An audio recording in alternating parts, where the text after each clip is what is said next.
Mongolia memasang tekad untuk menjuarai turnamen Aceh World Solidarity Cup 2017 yang berlangsung di Stadion Harapan Bangsa Long Raya Banda Aceh tanggal 2 hingga 6 Desember mendatang.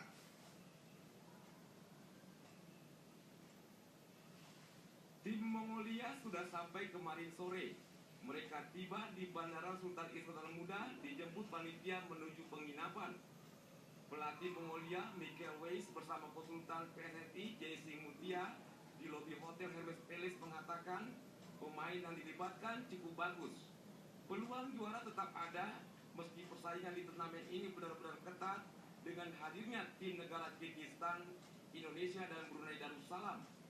Pihaknya harus membuat target supaya tidak menjadi tim penggembira saja. Tim Mongolia akan tampil dengan beberapa pemain muda terbaik yang dipersiapkan untuk ajang Asian Cup 2019.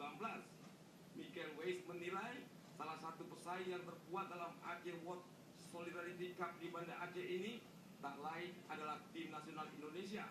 Di pertandingan sebelumnya, Indonesia sempat mengalahkan Thailand. Kami senang terlibat dalam pertandingan kompetitif. Kami ingin membuat target yang bagus.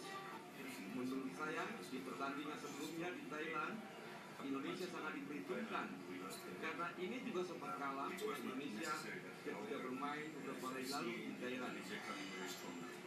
Di sisi lain, pelatih Mongolia berkebangsaan Jerman Michael Weiss menjelaskan sangat senang dengan animo pecinta bola di Aceh. Meski demikian, tim Mongolia datang ke AWSJ ingin membawa target.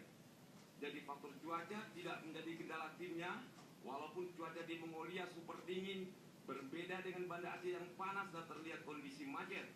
Tim Liputan TVRI melaporkan.